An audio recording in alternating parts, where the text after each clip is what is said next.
Hello દોસ્તો, English with Ashish Sharma તમારું બધાનું સ્વાગત છે. આપણે જ્યાં ચાલુ કરી છે સિરીઝ ટેન્સીસની, એમાં આજે આપણે ભણવાના છીએ ચાલુ વર્તમાન કાળ, ધ પ્રેઝન્ટ કન્ટિન્યુઅસ ટેન્સ. તો ચલો મિત્રો સમજીએ કે ચાલુ વર્તમાન કાળ શું છે. સીધા આપણે ટોપિક પર જ વાત કરીએ, બીજી કાંઈ આડી નહીં. ચાલુ વર્તમાન કાળ એટલે જો વાક્યો પરથી જ આપણને ખબર પડી છે કે ચાલુ, કે જે ચાલુ છે. વર્તમાન એટલે હાલ, વર્તમાન એટલે હાલના સમયમાં, ચાલુ એટલે ચાલુ કોઈ ક્રિયા. વર્તમાનમાં, હાલમાં, અત્યારે, હમણાં કોઈ ક્રિયા ચાલુ છે એ દર્શાવવા માટે આપણે ચાલુ વર્તમાન કાળનો ઉપયોગ કરતા હોઈએ છીએ. સમજી ગયા? ચાલુ વર્તમાન કાળ કોને કહેવાય? તો કે ચાલુ વર્તમાન કાળ એટલે કે વર્તમાન સમયમાં, હાલના સમયમાં, હમણાં, અત્યારના સમયમાં, અત્યારે હું બોલી રહ્યો છું, તમે સાંભળી રહ્યા છો, તો એ સમયમાં, પ્રેઝન્ટમાં કે કોઈ ક્રિયા ચાલુ છે, ક્રિયા થઈ રહી છે, ચાલુ છે, એ બતાવવા માટે, તે દર્શાવવા માટે આપણે ચાલુ વર્તમાન કાળનો ઉપયોગ કરતા હોઈએ છીએ. કેટલાક ઉદાહરણો દ્વારા સમજીશું તો તમને વધારે ખ્યાલ આવશે કે હું બોલી રહ્યો છું, તો અત્યારે મારે વર્તમાનમાં બોલવાની ક્રિયા કેવી છે? ચાલુ છે. હું આ પેન ઉછાળી રહ્યો છું, તો મારે અત્યારે આ પેન ઉછાળવાની ક્રિયા કેવી છે? ચાલુ છે. બરાબર? હું આ ફેંકી રહ્યો છું, તો અત્યારે વર્તમાનમાં મારે કંઈક વસ્તુ ફેંકવાની ક્રિયા કેવી છે? ચાલુ છે. બરાબર? હું અત્યારે વાંચી રહ્યો છું, તો વાંચવાની ક્રિયા હાલ મારી હમણાં કેવી છે? ચાલુ છે. તો મિત્રો, વર્તમાનમાં, અત્યારના સમયમાં, હાલમાં જે પણ ક્રિયા ચાલુ છે એ દર્શાવવાનું હોય ત્યારે આપણે ચાલુ વર્તમાન કાળ એટલે કે ધ પ્રેઝન્ટ કન્ટિન્યુઅસ ટેન્સ નો ઉપયોગ કરતા હોઈએ છીએ. કેટલાક ઉદાહરણો લઈશું એટલે આપણને વધારે સમજણ પડશે. દાખલા તરીકે પહેલું ઉદાહરણ લઈએ.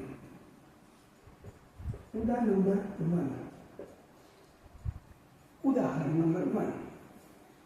દાખલા તરીકે, I am teaching now. I am teaching now. હું અત્યારે ભણાવી રહ્યો છું, તો મારે અત્યારે ભણાવવાની ક્રિયા કેવી છે? ચાલુ છે. એક શબ્દને ધ્યાન રાખો, અત્યારે, now, હમણાં, અત્યારે. આ શબ્દ વપરાયેલો હોય, ક્રિયાપદની પાછળ ing આપેલું હોય, ટુ બી નું ક્રિયાપદ વપરાયું હોય. ટુ બી નું ક્રિયાપદો કયા કયા છે વર્તમાન માટે? તો કે એમ, ઇઝ અને આર.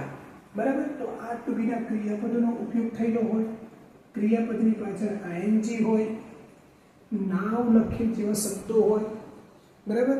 જસ્ટ, નાવ એવા શબ્દોનો ઉપયોગ થયેલો હોય, નાવડેઝ, બરાબર, એવા શબ્દોનો ઉપયોગ થયેલો હોય, તો સમજવાનું કે તે ચાલુ વર્તમાન કાળ છે. I am teaching now. બરાબર? બીજું ઉદાહરણ લઈએ. Sachin is playing. સચિન રમી રહ્યો છે. બરાબર? Raju is watching TV. The students are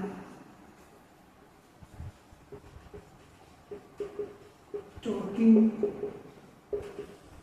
in the class.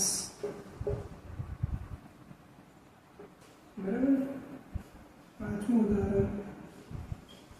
The pure is ringing the bell. બરાબર? તો જુઓ, આ 5 ઉદાહરણો પરથી આપણે એટલું કન્ક્લુઝન કરી શકીએ, એટલું તારવણી કરી શકીએ કે ચાલુ વર્તમાન કાળમાં ક્રિયા હાલ, પ્રેઝન્ટમાં ચાલુ છે એવું બતાવે છે. એને ઓળખવા માટે તો કે કરતા પછી તરત જ કોઈ પણ કરતા હોય, આ કરતાઓ છે. બરાબર?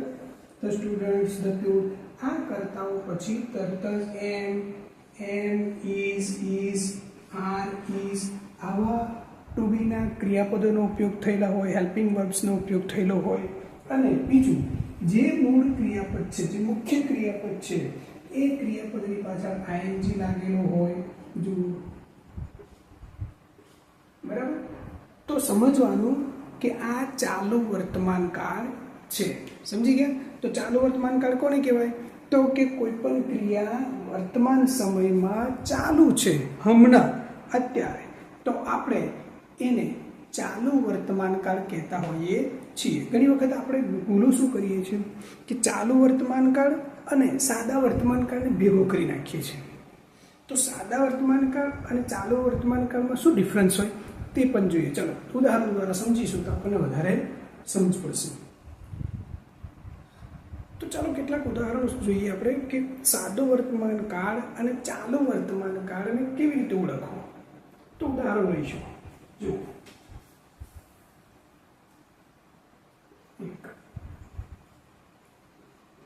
હું દરરોજ નિશાળે જાઉં છું. બરાબર. આ એક ઉદાહરણ છે કે હું દરરોજ નિશાળે જાઉં છું. અને બીજું ઉદાહરણ લઈએ કે હું નિશાળે જઈ રહ્યો છું. આ બે ઉદાહરણોમાં આપણને ભેદ સ્પષ્ટ થઈ આવે છે કે એકમાં હું દરરોજ જાઉં છું એવું છે. એક ઉદાહરણમાં શું કહેવામાં આવ્યું છે કે હું દરરોજ જાઉં છું, અને એક ઉદાહરણમાં કહેવામાં આવ્યું છે કે જઈ રહ્યો છું. જઈ રહ્યો છું. તો આ બંનેમાંથી ઉદાહરણોમાંથી એક સાદા વર્તમાન કાળનું ઉદાહરણ છે અને એક ચાલુ વર્તમાન કાળનું ઉદાહરણ છે. આગળ કહ્યું એમ કે સાદો વર્તમાન કાળ એટલે કેવી રીતે? તો કે સાદો વર્તમાન કાળમાં જે ક્રિયાઓ દરરોજ થતી હોય, ટેવ હોય, કોઈક સમય પછી થતી હોય, વચ્ચે બ્રેક પછી પાછી થતી હોય, તો એ એવી ક્રિયાઓ માટે આપણે સાદો વર્તમાન કાળ ઉપયોગ કરીએ છીએ. અને ચાલુ વર્તમાન કાળમાં શું હોય છે? તો કે ચાલુ વર્તમાન કાળ એટલે હમણાં, પ્રેઝન્ટ, અત્યારે કોઈ ક્રિયા આપણે કરી રહ્યા છીએ, બરાબર, કોઈ ક્રિયા થઈ રહી છે એવું બતાવવા માટે. તો અહીંયા જુઓ, હું દરરોજ, આ દરરોજ શબ્દ આવી ગયો એટલે કે કોઈ ક્રિયા દરરોજ થાય છે એટલે સાદું વર્તમાન કાળ, બરાબર. તો શું થશે અહીંયા? તો કે હું એટલે આઈ, જાઉં એટલે ગો, બરાબર. I go to school every day. સમજી ગયા? I go to school every day. અહીંયા ક્રિયાપદ જે છે, કરતા પછીનું ક્રિયાપદ, એ ક્રિયાપદ પાછળ આઈએનજી નથી, અહીંયા કોઈ હેલ્પિંગ વર્બ્સ પણ નથી, એમ ઇઝ આર જેવું, બરાબર. અને સીધું જ કર્મ અને સમયદર્શક શબ્દ. આ એવરી ડે, દરરોજ, એટલે કે સાદું વર્તમાન કાળ, બરાબર. આ કયો કાળ છે? તો કે સાદું. હવે સાદું વર્તમાન કાળ તમને ઓળખતા આવડી ગયું છે કે કોઈ ક્રિયા જે દરરોજ થતી હોય છે એના માટે. આ ઉદાહરણ શું કહે છે? તો કે હું નિશાળે જઈ રહ્યો છું, એટલે કે અત્યારે મારે નિશાળે જવાની ક્રિયા કેવી છે? ચાલુ છે. તો આઈ એમ, જવું એટલે તો કે ગો, આઈએનજી લાગી જશે એટલે ગોઈંગ.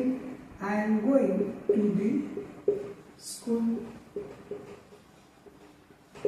હું નિશાળે જઈ રહ્યો છું, બરાબર. આ રીતે સાદો વર્તમાન કાળ અને ચાલુ વર્તમાન કાળમાં ભેદ હોય છે. કેટલાક કીવર્ડ્સ જોઈશું કે જેનાથી તમે સરળતાથી એક સાદા વર્તમાન કાળ અને સાદા વર્તમાન કાળને તમે ઓળખો જ છો, ચાલુ વર્તમાન કાળને ઓળખવામાં તમને મદદરૂપ થશે. તો આ કેટલાક કીવર્ડ્સ જે છે ચાલુ વર્તમાન કાળને ઓળખવાના, તે કીવર્ડ્સ જોઈશું કે વાક્ય રચનામાં જ્યારે નાવ શબ્દનો ઉપયોગ થયેલો હોય ત્યારે સમજવાનું કે આ ચાલુ વર્તમાન કાળ છે. નાવ ડેઝ એ શબ્દનો ઉપયોગ થયેલો હોય તો પણ તમારે સમજવાનું કે ચાલુ વર્તમાન કાળ છે. નાવ એટલે હમણાં થશે. નાવ ડેઝ એટલે અત્યારના સમયે, અત્યારના દિવસોએ, બરાબર, દિવસોમાં. એટ પ્રેઝન્ટ એટલે હાલમાં, બરાબર. એટ ધીસ ટાઈમ એટલે આ સમયે, અને એટ ધીસ મોમેન્ટ એટલે આ ક્ષણે, બરાબર, આ nowadays, at a present, at this time, at this moment, આવા વાક્યો જ્યારે વાક્ય રચનામાં આવતા હોય તો તમારે સમજવાનું કે આ ચાલુ વર્તમાન કાળ છે. હજુ એક વખત આપણે ચાલુ વર્તમાન કાળને રિવાઇઝ કરી લઈએ. ચાલુ વર્તમાન કાળ એટલે શું? તો કે હાલ, અત્યારે, હમણાં કોઈ પણ ક્રિયા ચાલુ છે એ દર્શાવવા માટે આપણે ચાલુ વર્તમાન કાળનો ઉપયોગ કરતા હોઈએ છીએ. ચાલુ વર્તમાન કાળમાં ટુ બીના ક્રિયાપદો જેવા કે એમ, ઇઝ અને આર આવેલા હોય છે. જે મુખ્ય ક્રિયાપદ હોય છે એ મુખ્ય ક્રિયાપદની પાછળ આઈએનજી પ્રત્યય લાગેલો હોય છે. આ બધું શબ્દોથી આખા જ એના ફોર્મેશનથી ચાલુ વર્તમાન કાળ ઉપયોગ થતો હોય છે, ચાલુ વર્તમાન કાળ બનતો હોય છે. તો હવે એની વાક્ય રચનાઓ, પ્રશ્નાર્થ વાક્યો, નકાર વાક્યો એ આગલા વિડીયોમાં જોઈશું. ત્યાં સુધી મારી ચેનલને સબસ્ક્રાઈબ કરો, લાઈક કરો, બેલ આઇકન પર પ્રેસ કરો, જેથી આવનાર વિડીયો તમને ફટાફટ મળી જાય અને તમારા મિત્રો સુધી શેર કરો. જય હિન્દ.